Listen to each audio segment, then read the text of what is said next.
Welcome to The InEVitable, a podcast by MotorTrend.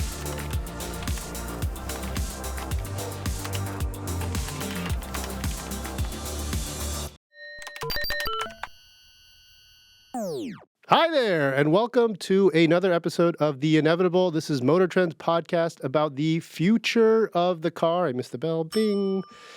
The InEVitable podcast is brought to you by the all-electric Nissan Ariya, inspired by the future, designed for the now. And you'll notice that I am solo this episode. We had a little bit of a scheduling error. Johnny's on PTO. He's supposed to be on a trip right now, but something happened. He's not here. It's a bummer. I'm sad. Because we have two great guests today.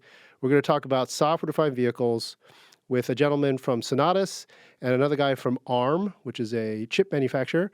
It's going to be great. And Johnny's not here, so we'll have to catch him up later when we see him for the next episode. But for now, let's jump into our question of the episode. And this one is also a huge bummer that Johnny's not here because it's deep. In fact, I probably will only attempt to answer half of this and then have Johnny come help me finish the job. It comes via Instagram DM from a guy named Dodmac, D-O-D-M-A-C, who says, "Hey, I love the pod. Thank you so much. Here's a question. We know that the similarities between MEB and PPE permit component sharing between brands, and SSP even more so. As the differences between segments become more and more superficial, do you think VW Group will write code to prevent me from ripping the battery and motors out of a Porsche Taycan and dropping them into the new VW ID.7 if they ever bring the touring version to the US? Oh boy, that's a lot to unpack. So let me just catch you all up on the acronyms. MEB, PPE, and SSP. These are all names of Volkswagen vehicle platforms, okay? And they're also mostly in German, although in this case they are, I will translate for you in English, okay? So the first one you might have heard of is called MEB, and that's the current state of Volkswagen electric vehicles. They used to have MQB, they had MSB, they've all MMB, changed the second word in the acronym. MEB stands for Modular Electric Drive Matrix. So B, a Baukasten or something in German. MEB is the platform upon which current VW electric cars are made. Okay, there's another one that this guy Dodd Mack brings up, and it's called PPE, and that's Premium Platform Electric.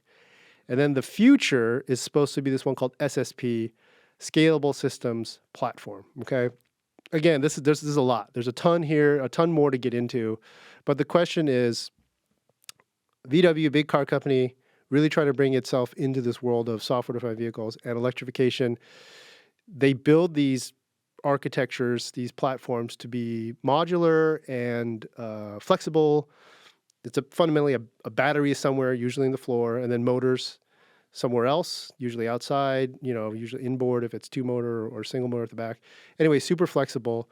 His question is, as these platforms continue to evolve, will VW somehow write software code to prevent him from hot rodding a future VW, this ID.7, which is a cool, larger version of the ID4 that we have here, a touring version like a hot wagon, by putting in the motors and batteries from a faster vehicle, in this case, a Porsche Taycan? I love it. Thank you. Hilarious question, also very technical and super nerdy. I'll say I don't think the software is going to be the issue, to be quite frankly. I got multiple schools of thought here. I'm going to try to answer this briefly and then get Johnny's take on this next episode. But really, I think the problem, first the solution, why not just buy a Taycan, all right?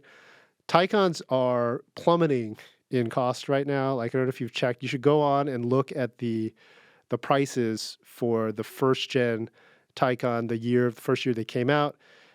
They're not like cheap yet, but they are dramatically coming down in price. And even the Porsche dealers are taking money off the top of the new ones because sales have slowed a little bit. And also, those first gen ones, the range, not so great. Technology has moved on. So suggestion one, just go buy a Taycan and enjoy the Porsche experience in an electric car. Two, to your question, actually ripping out the motors and the battery and putting it into, I think it's just the motors. No, you said motors and batteries. I don't know why you would want to rip out the battery per se. The motor, I understand. I think we'll expect that the ID7 won't be as high performance from a acceleration perspective. And I think, but battery chemistry probably is more advanced than what's in the Taycan, at least an old one that you're harvesting from. So I think the hardware question you need to answer first, and then software, that I don't know. I'm not an electrical engineer. I'm not any kind of CS degree. What I've seen from folks who are doing EV hot rodding, usually they're supplying the controller themselves or bootlegging it based on what's available in the growing EV aftermarket. Like AEM is doing a lot of these controllers, but it's been mostly based on Tesla technology, Tesla batteries, Tesla motors. And I think that would probably be the easiest solution is don't try to keep it within the group, within the VW group. The quickest way to success with any kind of EV resto mod these days or EV tuning has been to go to Tesla stuff. Just because it's been around the longest, it's the most widely available. So great question. But let's see what Johnny says because he's kind of a VW platform nerd. And we'll tackle this one again next episode. But for now, let's focus quickly and introduce our guests. So again, we have Jeff Chou, who's the co-founder and CEO of Sonatus, which is a automotive software company that started in 2018. He's going to be on here today with Robert Day, who is the director of automotive go-to-market vehicles at ARM. And ARM is a silicon or you can consider a microchip or a computer chip manufacturer that's fundamentally English, but he's out of British, sorry. They're based in Cambridge, UK. But Robert's out of their California, their Silicon Valley office up in San Jose. And what these guys do is together, they're not the same company, they work together in partnership. Sonatus fundamentally supplies advanced software for the vehicle and for the cloud to the vehicle. And ARM, who has been in personal computing for a very long time, since the 80s, 90s, 70s, 80s, 90s, and in mobile phones, ARM supplies all of the processing power. They provide the chips. They provide that level of technology. And we're going to have these guys on today to talk about the future of software-defined vehicles, talk about where this is all going. These guys are really smart. I should mention that Jeff Chou was one of our recently awarded software-defined vehicle innovator award winners. We celebrated him at a party in Las Vegas at CES. His company, Sonatus, is kicking butt, taking names in the space with several large OEMs, including Hyundai, Genesis, Kia, and a few more that he might not be able to talk about. And then ARM, of course, has been a big leader in chips, as I said, in PCs, mobile phones, and now cars. And Robert is also interesting because he doesn't just lead their automotive side. He's also a huge proponent of this group consortium called SOAFEE, which is an acronym. It's a long acronym for Scalable Open Architecture for Embedded Edge, meaning edge computing. And we talk a little bit about SOAFEE near the end of this interview. But that's it. Let's jump into it with Sonatus's Jeff Chou and ARM's Robert Day. So, Robert, Jeff, thank you so much for coming, making time out of your schedule, stopping in here ahead of, we're recording this right before Easter, so I'm assuming everyone's going to have a nice break. But thanks for coming, and thanks for blowing our minds regarding software-defined vehicles, which is kind of where I want to start. Actually, this is the second question. The first question is, in your own words, and I'll start with Jeff first. What is Sonatus? What do you guys do? Why are you in automotive? What's going on? Yeah, I think I'd like to start by making a general statement that we're in an amazing period of innovation in automotive, right? It's not just software, it's hardware. And if you think about everything that a car does today and what it could do, it's very, very exciting, right? We do definitely see that this is a marriage of a tech industry and automotive industry coming together. We happen to call it digital transformation of vehicles, and software-defined vehicles a big part of that. If you can imagine, a car being able to adjust to your personal preferences, the way you drive, how you want the environment to set up, and maybe it can carry that preference as you move from car to car to car, for example, right? What happens if a car can diagnose its own problems and communicate with the dealer and make your service experience easier and more frictionless, right? Or perhaps solve the problem before it becomes a problem in your garage or while you're driving. Okay. Another vision, another scenario is what happens if the car could continue to improve its performance or efficiency over time as you own the car, or as driving conditions change, which they do from minute to minute. What happens if a car could communicate with other cars nearby and the road infrastructure and signal lights to minimize traffic jams or increase safety? There are all of these capabilities that I think that are possible with vehicles that are coming. Or imagine that each person, whether it's a fleet manager or an owner of a car, can introduce new ideas and new functionality to their vehicles as they own it.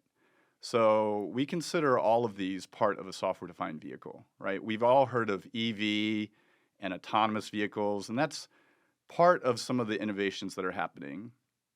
But software-defined vehicle is broader than that. And Sonatus, we are a software supplier. We provide pieces of software and software solutions to enable OEMs and Tier 1s and Tier 2 suppliers to realize their vision around software-defined vehicle. Okay. That was a lot, but very crisply summarized at the end in terms of what Sonatus does. So, Robert, same question. What's ARM's role in all of this? Okay, so ARM used to be the best kept secret in a car. So we are a technology provider. So we provide technology for producing silicon that goes into vehicles and other things. So Microchips. Semiconductors. System on chips, processors. whatever you want to call them. SoC, system on chip, CPUs. Yeah, the things, gamut. the things that run the software. Okay. So we're the tech that powers those. So we're generally kind of invisible, but we've actually been in the automotive industry for over 30 years. So we've been powering, cars for a long, long time. The more technology that's going into the car, the more ARM is going into the car as well. And one of the cool things is that, we do what we do, but we rely totally on our partners. And the partnership we have with Sonatus is fantastic because pretty much where we sort of stop, they go all the way up. And really, I think, it's these sort of partnerships that will make the software-defined vehicle a thing, a reality. And it's also what will make the connected car, which will sort of help power that software-defined vehicle. And we'll touch on all this stuff in a bit as to why is that relevant. Okay. So again, we have a lay audience. These are, and actually, you might say some of them, if they've even made it this far, are a little resistant to a lot of this concept. So I'm going to keep those folks in mind and politely ask them to keep their minds open. But is it, in its simplest terms, is it fair to say you're the hardware, you're the software, you guys work together, and to deliver all of this stuff we keep talking about on this podcast is the future of automotive. Is that in its simplest terms accurate? I think that's pretty accurate. Yep. Okay. Yep. Great. All right. So that's sort of the foundation. So that's where we are with you two. You said something, Jeff. You were talking a lot about the promise of everything, really, in a really nice way. Like the car is able to diagnose, itself or fix itself or do it while it's in its garage or maybe while you're driving. So if we get down to specifics, where exactly is Sonatus in that future, right? My understanding is, because I did some research and I've listened to you talk in a number of different places, including your own podcast, about Sonatus's or the world. Your view of the world is not that it's the future of the vehicle is a smartphone on wheels, but it's like a data center on wheels, right? Which I think also reflects your background. Like my understanding is you come from a tech background, an IT background. Used to work at Cisco, amongst other places. It's funny to me because, the smartphone on wheels analogy works for a lot of people because they get what a smartphone is. But, I don't think as many people understand, like, the data center piece. And this is a long preamble, but really, I've heard you explain it as there's the in-vehicle portion that Sonatus works on, and then there's, like, the cloud component. Is that accurate? And then can you expand on that? Sure. I think there are several reasons why we use the data center analogy, and why we feel the vehicle is becoming a data center on wheels more than a cell phone on wheels. One example is the vehicle has many, many sensors, cameras, radars, LiDARs, all sorts of sensors. So they all have to be connected by a network in the vehicle, right? You have many, many ECUs, many processors, and they have to be connected by an in-vehicle network. A cell phone doesn't have a network, but a data center is all built on networks, right? So that's one example. Okay. Another example is the vehicle generates and needs to manage and process orders of magnitude more data than your cell phone. Because so much is happening, right? The cars these days can easily generate a terabyte of data per hour that they're on the road or more. So, those are the kind of numbers that you're talking about that a data center would handle, right? Then there are requirements around security and resiliency and safety. All of those are problems that we had to face in a data center. They're slightly different than a cell phone, for example. Right. Speaking about the cloud, I think where the analogy continues is that in the data center, we would always have what we call an edge cloud architecture, where the edge would be a smaller version of the cloud, but closer to the endpoint or the user or whatever you want to talk about. And so there's an architecture that you have to have where the edge needs to communicate, transmit data, transfer different policies or applications, right? And that edge cloud architecture is a data center architecture. And it just so happens in vehicles that it happens to be an edge device where it's rolling around on wheels. So all of the software that we developed in the data center is directly applicable to vehicles. And you can think of the software that we do as the plumbing, the software plumbing, which sits on top of hardware, such as from ARM, and is right below the application. So we're not the Spotify or the Netflix or the Google Maps in your car. We sit right below that. So we're somewhat invisible, like ARM is. And we take it from there all the way down to the hardware. So that's what we do. Okay.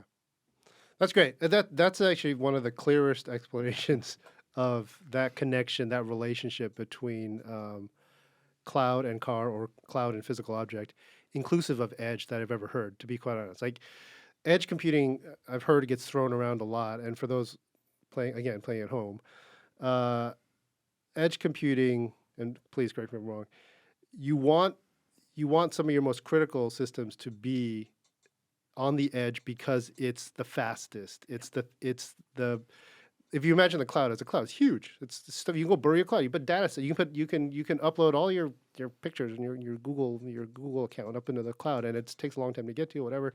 Edge is literally at the edge. It's the closest. It's the fastest. It's where, to go back to what Jeff was saying, the car is very different, right? I don't like the smartphone on wheels analogy for a number of reasons, but one of them is when the smartphone breaks, you don't die. right? Like Right. in a car, if something goes wrong, something horribly goes wrong with the hardware, the software, there are some real world implications. That's there, right. So That's exactly right. And the other reason why you want more at the edge is because you don't necessarily have universal connectivity everywhere in the world, and it's not always reliable. You could be driving up to the mountains and you lose that connectivity. What's your car going to do, right? Right. So you have to have more function in the vehicle, which is why hardware in the vehicle is important as well. Right. And that's where companies like ARM comes in. Okay. So yeah, let's bring Robert back into this. So, can you expand a little bit on what ARM is bringing to software-defined vehicles from playing off a little bit of what Jeff said initially, and that future that will be delivered? Yeah, and the future's sort of happening today. Right. That's the thing. The amount of processing that goes in a car today is just increasing kind of exponentially. So coming back to something Jeff said earlier about the number of sensors we have in a car now. Right. So there are very few cars where you don't have multiple cameras, ultrasonics, radars, and stuff like that. As you get these higher levels of driver automation or advanced driver assistance, which is safety functions, you need a lot of processing because all of these sensors are trying to tell the compute and the software, here's what's going on around you. Okay. Right. You then have to make decisions, or the car computer then has to make a decision in real time. You can't round trip to the cloud, even if you've got connectivity. The decision making is there. So you need a lot more processing in the car to make those decisions in real time and actually do something, either it's brake or turn or whatever, or decide what you're going to do. And as we get into autonomy, which we'll probably talk about a bit later on, that gets even more extreme. Okay, where does ARM fit? So interestingly enough, ARM is probably best known for being in cell phones. Right. So if you make the cell phone on wheels analogy, it's like, oh yeah, that's okay. ARM's in cell phones, that makes sense. ARM's now in data centers. Right. So there's a lot of data center instances now running on an ARM architecture. So AWS, for example, have a Graviton processor, which has got ARM technology in, that's powering data centers. And the cool thing about it is it's high performance, but it's really efficient because that's where we come from. We come from the cell phone or the consumer world where you need battery life and whatever. Guess what? The car needs that too, Right. Especially if you go into EV land. You need to have a high performance, high efficiency. You need to do all this processing, all the things we want as a driver to either help us or entertain us. Okay, that takes a lot of compute power. And so what we do is we borrow that in automotive and say, we'll put a data center processor in an automotive chip. Okay. And again, ARM was actually founded, one year, the initial investors, if I'm correct, was Apple, right? Didn't Apple way back in the day? Yeah, as there part were of the- there were definitely connections there. Yeah. So, okay. One thing you guys have both talked about, which I really want to dive into here because it blows my mind. It's I think one of the foundational, the key characteristics of a software-defined vehicle, right? The first one is OTA, right? Over-the-air updates. All software-defined vehicles have to have this ability to be updated after they leave the manufacturer, after they're sold to you, and get better over time. The second is, and again, please correct me if I'm wrong, there's this move from domain controller to zonal to central compute. Is that accurate? Are you nodding heads more or less? It's certainly a trend that's being discussed right now. Okay, but before we get into it, can we break it down, right? So here's my Yes. understanding. Cars have been built 125 years of automotive technology, and at least for the modern car, it's been very iterative, right? You used to have, hey, it's an engine, it's a transmission, you got some headlights, you got windshield wipers. Headlights, its own loop, right? You got a controller, you got a light, you got a switch in the car. Windshield wiper, different loop. On and on and on. Add power steering, add ABS, add heated seats, add all these things. Everything has its own loop or domain, and that has created a lot of redundancy in electronics, in wiring. The harness now is like miles long and very heavy. There's a movement to say, hey, you know what? These domains, this is the old way. The new way is let's talk about it from a zonal perspective. There's the front of the vehicle, there's the middle of the vehicle, there's the back of the vehicle, there's the inside of the vehicle. These zones, to your points, there's lots of sensors. Let's connect some of these together. Let's get them talking. But then the future state is that maybe from the day the vehicle is designed and built, it's one centralized computer, all the sensors and everything that has any kind of need to process data is all talking to each other and this one computer. Is that a fair explanation of it? You want to take this first? Yeah, shall I and take I'll it? the second. Yeah, okay. So it's interesting. So your explanation of the kind of old domains, you're right. There's a multitude of electronic control units that do a sort of single function. Right. Okay, and they come from different suppliers or tier ones, and the OEMs go, okay, I'll have this engine management, I'll have this from here, and kind of plug it all into the vehicle. What has happened recently is we've gone to domain controllers, which are bigger computers that do all of the functions of a particular domain. So whether that domain is ADAS, whether that domain is body and chassis, or whether that domain is infotainment, you've got these three more powerful computers that are basically doing that compute. What's going to happen in the future is those three domains will get into one mega computer, and then all of the domain functionality is just software running on that mega computer. Got it. I think. Yeah, Jeff, you can... I agree with that. And in fact, this is where I'll draw another parallel to what happened in data centers. Okay. Before, you had a whole bunch of different, what we used to call silos of functionality in a data center. You had your word processor, you had your telephone communication hardware and system, you had your analytics, right, your supercomputer. What happened over time is you started having consolidation of hardware into something a little more generic that began to be connected together with a modern network. And now a modern data center has fewer pieces of hardware that are more generic, and so it's economically better because you can now buy the same piece of hardware and just scale it, right? And software would run on different pieces of hardware, and you wouldn't care where it ran, right? Right. So that's the architecture of the modern data center, and so that's where cars are going as well. Just like Robert said, you will have consolidation of functions from very small specific silos where, maybe I believe the statistic now is you can have upwards of 150 or 200 little bitty microcontrollers in your car. That's going to consolidate further and further until you get to a point where you have generically, a few or one larger computer, and it runs all the software. Well, this is great because you nailed it. Doesn't this like a kind of a problem for ARM? If you're building all of these, weren't you selling all of these? All the little ones, and now there's going to be numerically fewer of these in the car.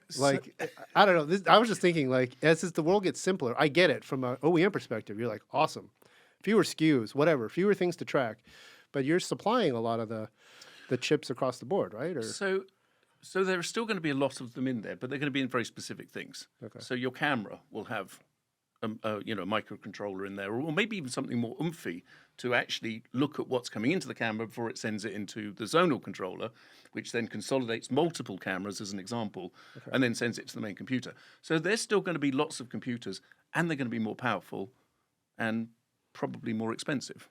okay, Yeah, and I would love to add to that. I think we have shown that in the data center, for example, the more we've consolidated hardware, it hasn't reduced the need for chips. If anything, what has happened is now data centers and vehicles will be able to do more. So we get more and more functionality, and so you're going to need more and more compute. So it's kind of like your hard drive space. Right. It keeps growing. The more hard drive space you have, the more photos you're going to take. right, So it's going to be the same way in a vehicle. okay, all right. So all this is great. It's still a little bit, I think, for someone listening to this is great. But how does this affect me today? What is an example you can give me of something that you guys are doing that would impact my life, like right this second. So Sonatus, a bit of a newcomer, but has now been installed in, I don't know, what was the term? It's over a million vehicles. Over a million vehicles. And from some of our favorites, so here at MotorTrend, like in the recent history, we've selected a few of the vehicles from Hyundai, Kia, and Genesis as our, SUV of the year or our car of the year. And my understanding is, because I've seen, again, the podcast, you guys do one called, Sonatus does one called In the Garage. And In the Garage is usually a Genesis GV60. So there's some of the Sonatus ARM magic in that vehicle? Yes, that is correct. And is there something you could point to, you're able to point to and say, we help enable this particular feature, or... Well, I mean, I think we got to be careful Yes. About what we say, what we do with our customers' vehicles. But I can certainly speak generically. Okay. Because we are working with many other OEMs as well as Tier 1, so I can speak generically. Yep. And I'll give you an example use case that is happening today, or that will be imminently happening. So imagine you're driving around your car, and something feels funny about it, right? Your brakes are a little mushy, you hear a knocking and pinging, whatever. What's the first thing you do? Well, I usually call my dealer and go, hey, there's a problem. And they go, okay, bring your car in. And then you have to take a day off from work, you bring your car in. What's the first thing that happens? They try to reproduce the problem. They go, okay, we'll put a tech inside the car, you drive around. And if your luck is like my luck, it doesn't happen. Right. And then what do they say? They go, well, it seems fine. Take it back home, drive it around. When it happens again, then come back. Well, now, let's see. Let's imagine something different. Let's say you call the dealer, and the dealer over the phone goes, why don't you describe to me what the problem is? And you do. And they go, okay, wait a minute. They type something in their computer, and they go, all right, we've put this thing in your car. Keep driving it around. When it happens, I'll get notified, and I'll get all of the data and all the diagnostic information. I'll know exactly what to do. Maybe if it's a hardware part, I will order it and get it ready for you. So when you come in, we don't have to do any diagnosis. It's just a quick in and out. Or maybe there's something we can do to fix the car, and you don't have to bring it in, right? So that's part of what is possible today. That's some things that our software does around how do you do remote diagnosis, how does the dealer communicate with their customers, how do you manage and process that data, right? Okay. All of those things are possible with the software that we have in production today. And that runs on ARM computers, by the way. Right. And in that specific generic, I should say, example, this is a product or a service that Sonatus can provide to any of its customers? That is correct. Okay. Sort of like a white label. They could take it and deploy it and call it something else? Or Absolutely. Absolutely. So, again, we build the plumbing so they can take our software, put it in their vehicles, and either enable this particular solution or function or build on top of it and do more for their fleet managers or their dealer networks or even their customers. Okay. So how big of a shift is all of this, would you say, right? Because, so Jeff, you founded Sonatus. Sonatus is... Since 2018. 2018, okay. Relative newcomer. Again, I checked your background, and this is the first automotive company that you founded, right? ARM has a much longer history. How do you guys see all of this software, all of this hardware coming into the car? How big of a sea change is it from where you sit? And I'll go to Robert first.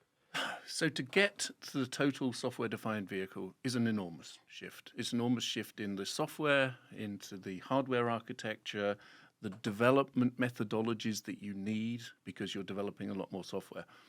That's a long way away, or as far as the amount of work, it's a lot of work. Okay, you can do step change. The beauty of this is you can take one function in the vehicle and make it software defined. And what people have been doing mostly is things like infotainment systems, where you can update an app on an infotainment like you do on your smartphone. So you can do software defined functions in these kind of domain controller worlds. And that's a lot easier because there's already software running on these things. You just have to bring some of the new methodologies and ways of communicating with it, the ways of updating it. And that kind of gets people used to it. So we do these step changes. But the reality is the goal at the end is to try and have everything in these new architectures with software. Now, that's certainly for traditional OEMs because they've got a bunch of these ECUs and systems in there already. So it's quite a lot. If you're a new vehicle player who's basically building a car from scratch, like an EV car, you've got a lot more flexibility. You can go, hey, I think this is what's going to come in the future, so I'm going to design my car with what we think will come in the future with an architecture which will be defined by software. So how big a change it is depends on what sort of company you are. Legacy versus startup. And I think within that, you're probably including China, right? Because China's got a lot of these EV startups, have no history or credibility in internal combustion space, but are like wicked fast in developing EVs because they have a lot of this core technology, battery technology, mobile phone, et cetera. All right, so Jeff, how about you? You know, you're, again, 2018 newcomer to automotive, looking around like, whoa. Are you like impressed with what's going on? Or are you like, man, these guys, you can't figure this thing out? Like, how do you see it? Automotive is tough. I will say that. I've heard stories about it before I started this company, but I definitely have viscerally experienced it now and have the scars on my back and continue to get scars. So tough how? It's tough because you're talking about an industry that's deeply rooted in its success, right? It's been very, very successful. It has transformed our lives. Right. And it's going through another transformation now. And that's always difficult when an industry goes through a transformation. It has to almost reinvent itself. And there will be a lot of resistance because change is change. It's uncertain, right? But again, if you look at all of the other industries that have gone through a similar transformation, and they all have, and they're all driven by the same forces, economic forces, competitive forces, technology forces. It's inevitable. Thank you. Thank you. You know, it basically, finance has gone through it, the finance industry, the retail industry, right? The media industry. Tell me about it. Right? All of this has changed. Right. It's coming to automotive. And so basically, anytime you have this kind of paradigm shift, it's going to take time. Okay. And I think one of the things that is driving it is the new generation, right? It may not be old fogies like me. I still love my car the way it is. I drive a stick shift, right, and a combustion engine. And that experience of driving a car is what matters to me. But my kids, it's different. They have, you know, what we call a digital life. Right? Their music, their media, how they communicate with their friends, all their applications. Their life is online. It's digital. And really, when you look at what we call, you know, what are your gateways to your digital life? Well, your phone is one of them. Your laptop is one of them. Your car will be one, right? Your home is becoming one, and your car will be one.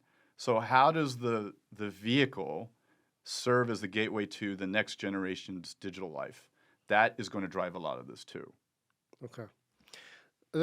That's great. The context is great. So you called it a paradigm shift. So it is that big. You see this as massive as, I've been describing this as a massive sea change. I've been talking to a lot of folks. The struggle is real, right? They talk about how, I talked to Jim Farley, the CEO of Ford, and he had to split this company into 3 different parts because the old guard wasn't super high on building these new EVs, so we had to find people that could adopt this mindset.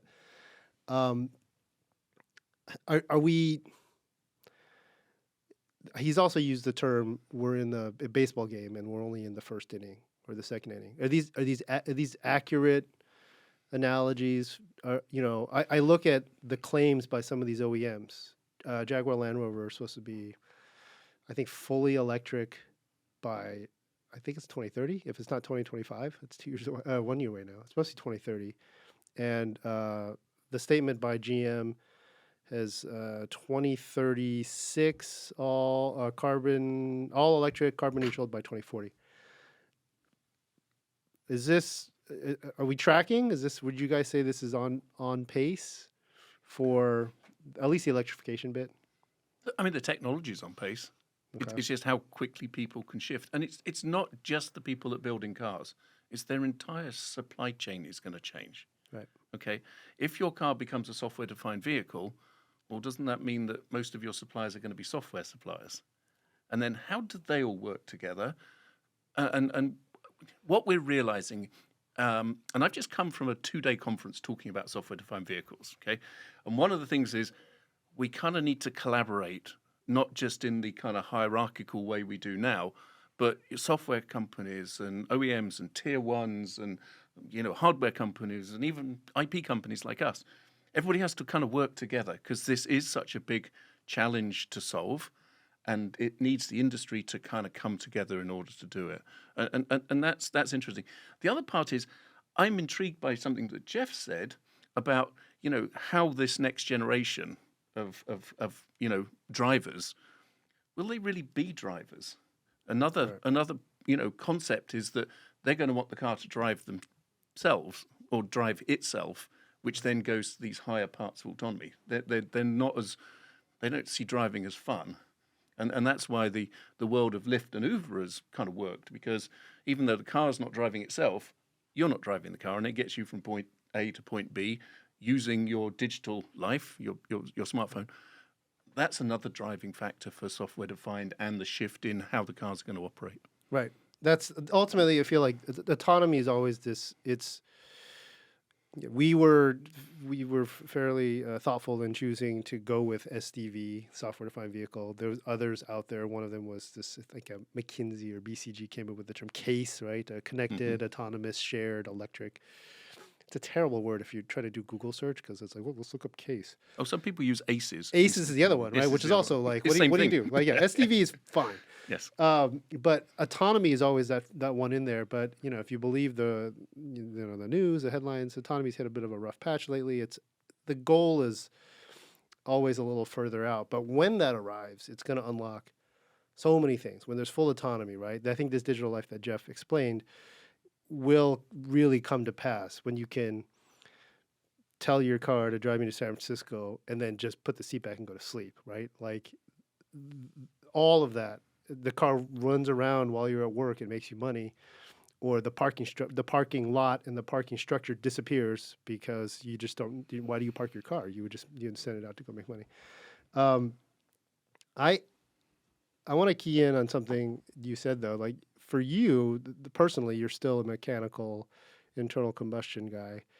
For the people who are also listening and saying that's me, like I don't want any of this, and I'm also horrified by the amount of data that's being collected, that's being generated by the car, the sensors, all the stuff you talk about. I don't want any of that. I don't want any piece of that. I'm getting phishing emails on my phone twice a day. I'm going to start getting in my car.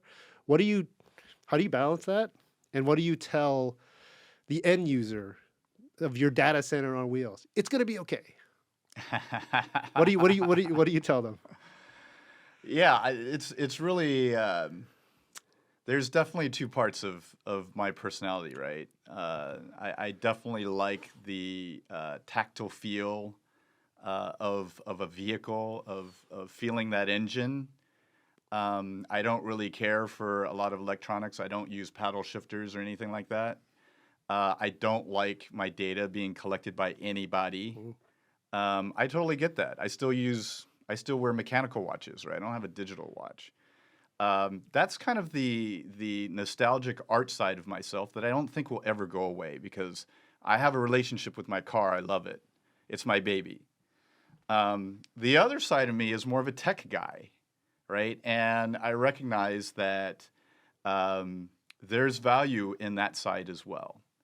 And when you're talking about, for example, the next generation, I don't think we can discount them because they're going to drive purchases, which companies will survive, and how we live our life going forward. So I think we still need to pay attention to that and learn from it and prepare for that. And I think software and technology and hardware has to go into our vehicle experience at some point. So there's a tech side of me that's interested in that kind of stuff, and I see value in it, of course. But then there's the other side that still enjoys, driving my car. To go back to your, ride share and auto driving discussion before, we call it transportation as a service, actually. Mm-hmm. So again, my kids, they don't really care about driving my car. They just want to get from point A to point B when they want it and interact with their digital life while they're doing it. And that's transportation as a service. Right. So that could be a model for vehicles going forward that we have to all prepare for. Okay. Well, 2 follow-ups, and one addressed to each of the Jeffs that's in front of me. So let me talk to the analog guy first and say, so you're a serial entrepreneur. You're a founder. So I got $1 billion idea I'm going to pitch you on right now. So it's called, and you're welcome to join us because I think we do need some silicon in there. It's called Dumb Car. All right. So it's not a smart car. It's not connected. It doesn't record anything about you. You buy it once. There's no subscriptions to it. We can run it on gas or electric. We could put manual transmissions in it. I think it's $1 billion idea. Just dumb car. What do you think? I totally buy that. Okay, great. Okay. You know what? you know the digital transformation that happened in cameras? Oh, yeah. I've gone out and now I now shoot film. I shoot film. I dug up my dad's camera. It's a Nikon F3, whatever you want to call it, and I'm shooting film again. Right? It's. I think. This is my brother right here. I'm a huge camera nerd, so I have tons of. I have an F3. I got an FM2. I got an F4, right. I've got digital too. Yes, and they're different for different use cases and how I feel. Right. I'll use my digital camera when I want to, and I'll use my film camera when I want to. I'll put a layer on top of that, which is I think I'm seeing it in real time that this rapid move to AI has made shooting analog film and vinyl. Yeah. It's brought it all the way back because AI is scary in that you can't believe anything you see digitally in terms of a digital image. That's right. Hey, analog, I got the negative I can show you. This is it, right? That's right. This is the truth. But maybe a conversation for a different day. To the other guy, to the tech founder, Jeff. Safety, though, the data center on wheels analogy. You've mentioned it in another podcast. There's a safety security component there, and you can tell me that buzz off. This is not Sonatus' deal. We supply this, and the manufacturer has to deal with the safety piece. But is there, in your mind, given the amount of my sister works in cybersecurity, and there's the theme is the vectors or the different planes of attack. The more you collect, the more technology you put in, the more vulnerability you conceivably you introduce. That's a fair? You're nodding, so yeah, it's a fair assessment. Is there any security blanket you can throw on our listeners and say, hey, this is true. There's more stuff out there, but I mean that's the way technology has always been.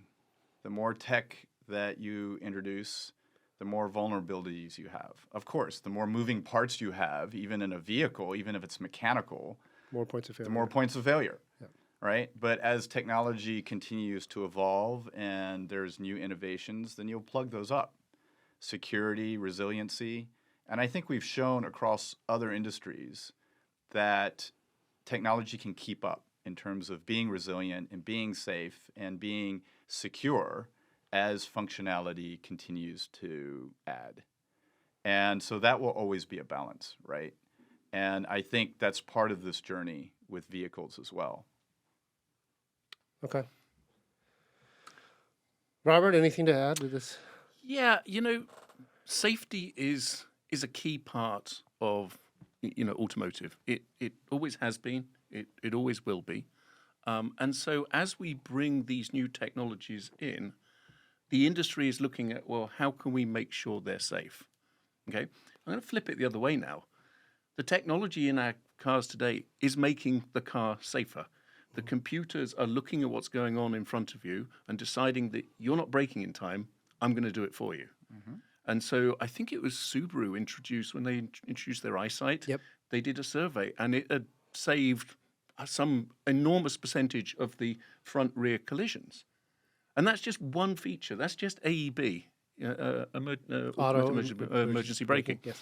You know, once you start putting other things in where the car's doing more of the intelligence, okay, it's, and again, this is not an all or nothing. It's not a full autonomy or nothing. It's introducing different features that will either make you safer or make you more comfortable when you're driving. So, you know, adaptive cruise control, another good example. Much better than regular cruise control because you really had to be paying attention all the time when you had cruise on. Now it kind of does a lot of that stuff for you. All of these functions coming in still need to be safe. Okay. Yeah. A traditional car assumes we as a driver are fundamentally safe in how we drive, how we react, we're not distracted, et cetera, which isn't always the case these days. Okay. So if a computer's going to start replacing bits of us, that has to be fundamentally safe and do it in a consistently safe way. So all of the people now looking at these new software functions, these new features coming into the car, have got an eye on safety. They are still the same people that were building cars that didn't have it, and they're now saying, okay, if I'm going to put this function in, I have to make sure it's as safe as you or safer than you as a driver. You said it right at the end, which is safer than you as a driver, because I do feel like a lot of these systems that are being added, they are very good, and they are dramatically improving the safety within the vehicle. They also might be making the drivers like worse, right? Like if you don't have to, I got a light in my mirror. It tells me if somebody's my blind spot. I'm not looking anymore. You know, like if I can look at my phone and there are cars now that tell you, they give you, Subaru's actually one of them, that gives you a beep because it tells you the traffic is moved up ahead because it knows you're not looking, right? And this is the argument around advanced ADAS systems onward to autonomy that, you know, I think there's at least two sides of this argument, which is you don't want a human in the loop because these humans are just sitting there, you know, with their hands supposedly poised at the wheel while the car is running in autonomous mode, ready to take over. But if the system gets really, really, really good, the chance that they actually will have to take over is like goes to zero, and the person actually probably won't be available because they've fallen asleep or they're doing something else, right? So you actually need to deliver a system that is always going to be like 200% better than any human, so they can, and that's the moment when full autonomy arrives. So that's another there's another piece of technology that's coming into cars now that's actually tied with those ADAS functions, and that's driver monitoring systems. Right. So the DMS is looking at you because you're supposed to be paying attention, even though the car is doing some of this stuff. Super annoying. Blue Cruise, Ford Blue Cruise. when you're driving, the problem is it works great, but the minute you drink out of because I've done it, I drink with my LaCroix can. I do it like this, and the computer freaks out. Eyes back on the road. I'm like, I'm just taking a sip because it's seeing the bottom of the can.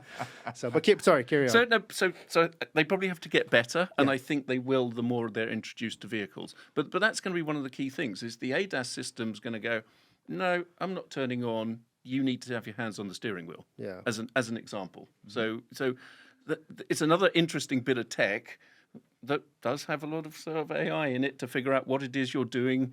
I heard an example once of one of the DMSs that if your elbow's on the window, you're kind of like this, and you're in an accident, it won't deploy.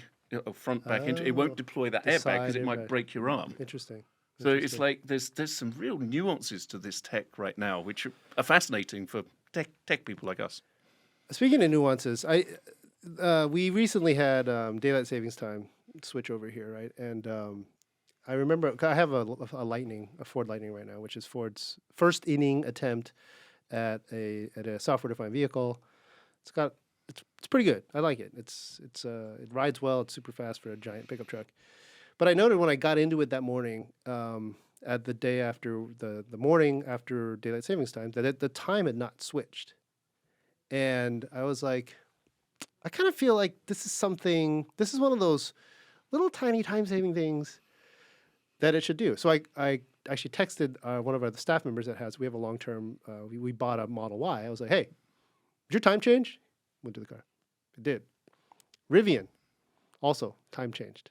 Now the curious thing if I could call the guy, we don't have a guy in Arizona or Florida where they don't follow daylight savings time, but I'd be curious, right, if the cars there, would not change. Is it a global change? Is it a change based on the position of the car, like what state you're in, or what country you're in? Because there's several countries that don't follow this practice at all. And then I don't know where this is going. I'm just kind of venting about, software-defined vehicles have been around really in mass production since the Tesla Model S. I think we all agree that's the very first wide-scale production software-defined vehicle, and they got OTA. I mean, there were some hiccups early on, but it's basically locked down. And there's still major OEMs that can't figure out OTA for their vehicles, for the vehicles that are on sale, like right now and coming soon. Why is that? I think this is where new OEMs, upstart OEMs, have the advantage because they don't have that legacy architecture, right? The challenge that incumbent OEMs have is that they have this legacy architecture and all of these components that have been in their previous generations of vehicles that they're carrying forward. And it's a complex problem to be able to OTA and update all of these, what I call a heterogeneous collection of ECUs and hardware and software. It's a very difficult problem, right? Whereas when you're an upstart EV company, for example, you're designing from the ground up, you can make a more homogeneous system. And it's a lot easier to update a simpler vehicle when all the components are more or less, the same. Yeah. So I think that's the struggle that a lot of traditional OEMs have, and they will overcome that over time. And as some of these new architectures that we've been talking about advance, whether it's zonal or central compute, then the OTA problem won't be an n squared problem, right? It'll be a linear problem, and it'll be much easier to solve. And what's interesting is the OTA function itself, getting something from here into the vehicle, that's not something the OEMs should be building themselves. That should be a piece of non-differentiating technology. There should be a standard, big companies that do OTA. And then the OEM has to worry about making the software and making sure at the other end can receive the software and update it okay. But the OTA bit is something that should be done by companies like Sonatus. And then just basically, license it to the to the OEMs. Now I know you're kind of a big standards guy because you came from SOAFEE. Mm-hmm. SOAFEE's like way over the skis of the listener, but let's try. Let's do it. Let's give them a little bit of a. What is SOAFEE? Okay. So SOAFEE is. I'm going to come back to my collaboration. It's actually a collaboration of people in the industry that are trying to figure out the best ways to develop and deploy software in a software-defined vehicle. So this is actually, we're maybe a little over the skis, but it's basically how does this mountain of software get delivered and get deployed, okay? And what technologies are we going to need to provide that software developers are already used to? So what we've come up with is we can take some of the technologies that come from the cloud developers, because they're really good at writing something and deploying it everywhere, okay? Take some of those methodologies and those technologies and use it for software that's going to go in the car. And that's what SOAFEE's really looking at, except the car is not a data center, as in it has to worry about safety functions, it has to worry about real-time functions, it has to worry about multiple different types of compute right now to deploy the software on. So that's sort of where SOAFEE's going. And what's brilliant about it is we really do have people from across the automotive industry, OEMs, tier ones, software providers, hardware providers, but we've also got people from the software world. So we have cloud providers that understand how you do cloud development. And we've got operating system people that understand how you write an operating system, how you deploy to it.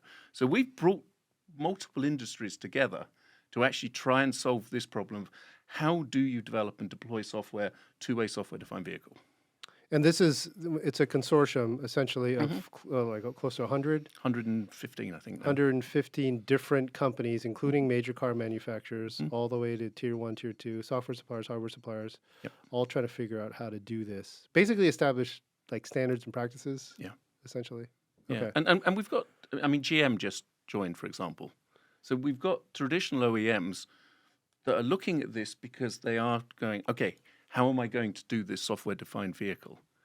You know, what do I need to do? How do I arm my company to be a load of software people? How do I work with other companies like Sonatus who are software people? There's got to be a way of doing it. Okay. Yeah, and I would like to say consortiums like SOAFEE are so important to the industry because this is a huge problem. Not one company or organization can do everything. Right. So we all bring a small piece of what we can do to an ecosystem where we can all provide, best-in-class solutions to OEMs and their suppliers and the people who buy cars.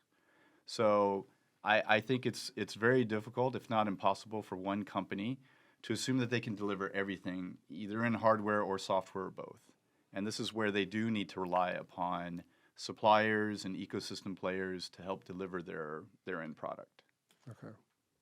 I'm just going to go one level over I'm just going to jump out there because this is way over my skis personally.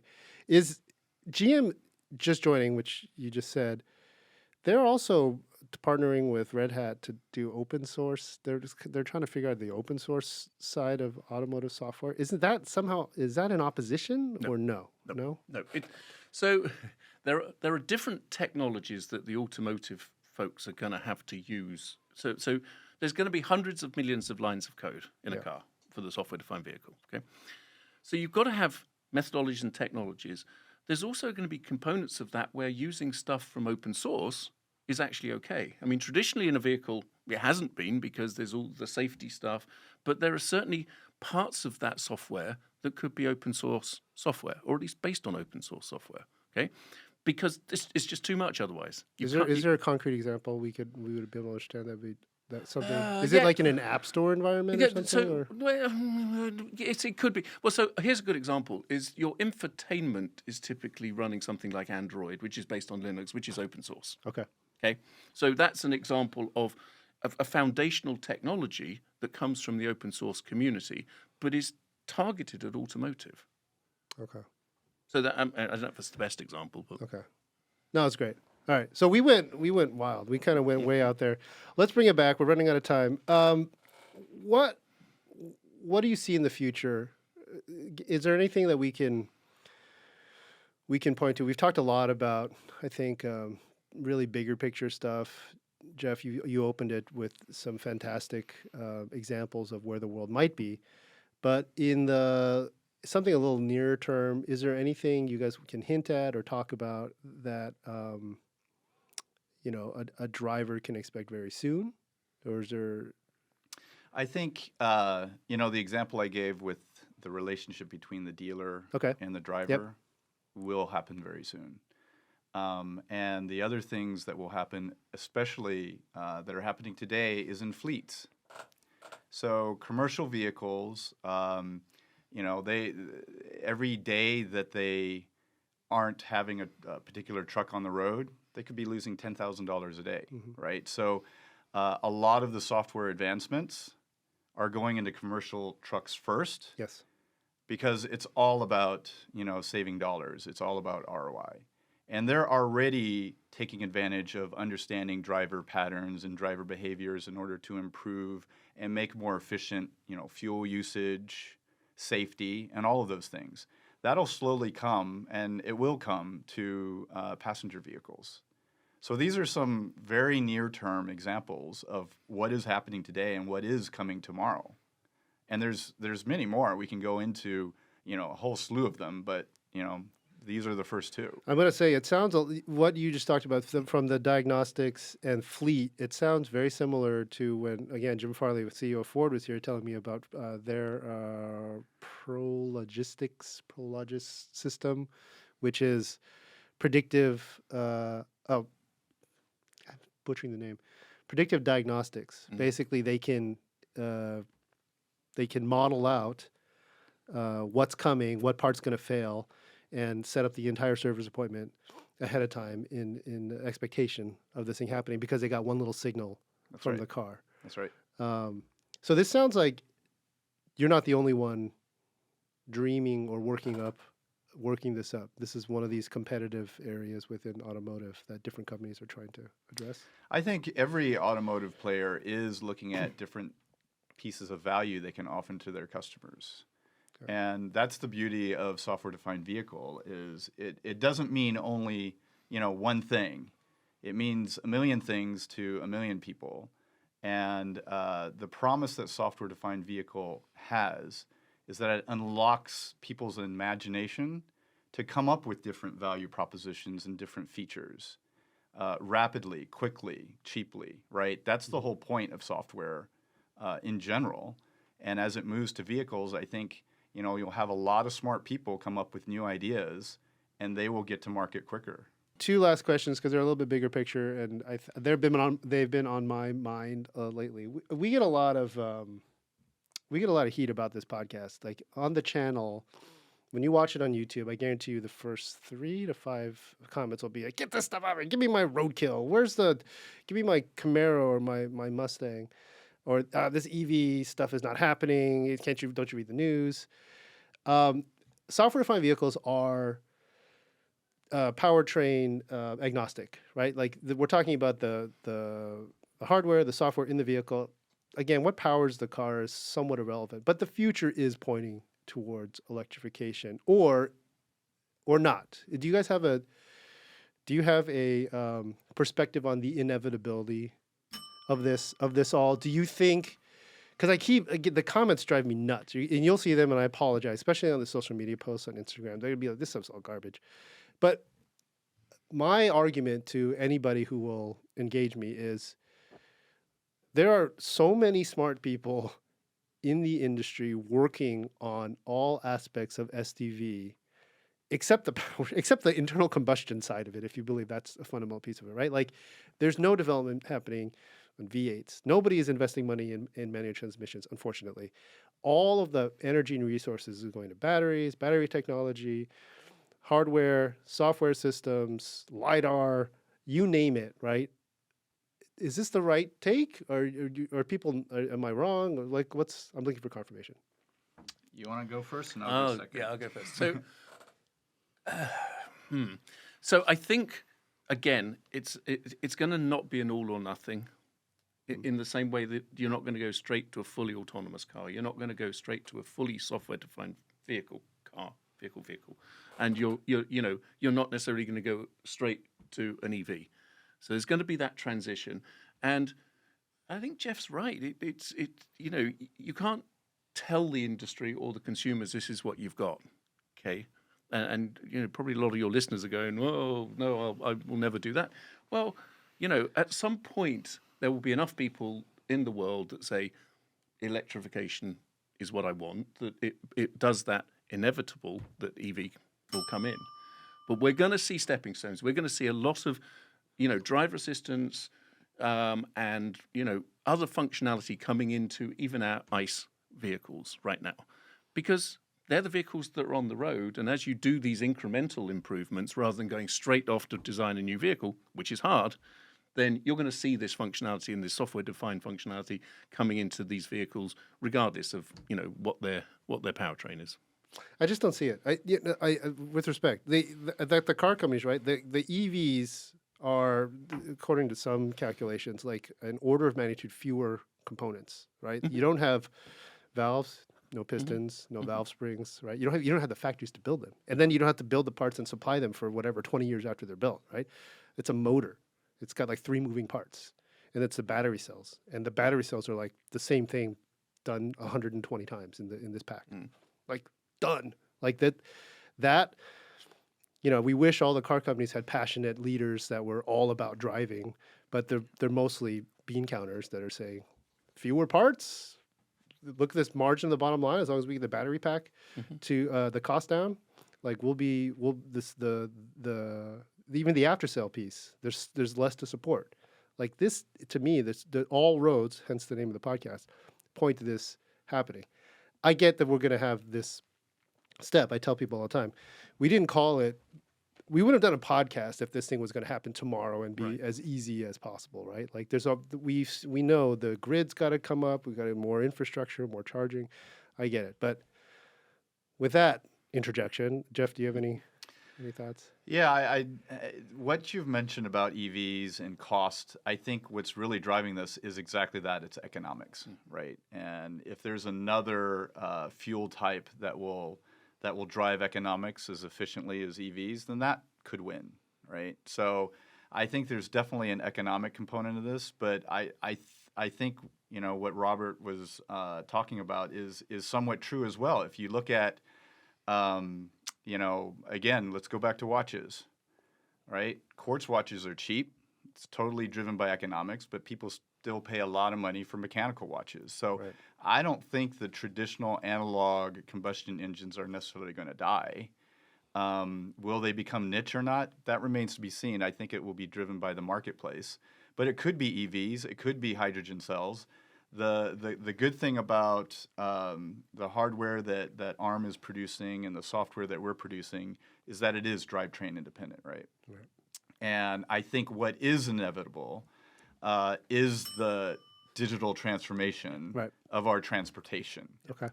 And if it's an EV, I think we'll be ready for it. If it's not an EV, I think we'll be ready for it. But yeah, you will have bumps in the road, no pun intended, on EV adoption, right? I think there has been some not so positive news about EV adoption recently, but I don't think any trend always has a linear, always up and to the right kind of trajectory. You're always going to be kind of up and down. But generally speaking, I do think as a whole, because of the economics, EVs definitely have a lot of promise. And it's not even up and down. For the folks listening home, last year, over 1 million EVs were sold in the U.S. It's actually closer to between 1.2 to 1.4, depending on who you look at. More EVs sold last year. More EVs sold in Q4 of last year than all of 2016. It's literally up and a little bit flattened out, and it's probably going to go back up again as this next generation of lower cost EVs comes to market. But that is all we have time for. I want to thank you, gentlemen, again for coming in. We didn't get to talk about everything on my list, but we covered a lot of ground, so we might have to have one or both of you back, maybe both of you back independently, and we can go dive deep into what you guys do. But thank you so much, Jeff and Robert. This was awesome. Appreciate you guys coming on. Thank you very much. Great to be here.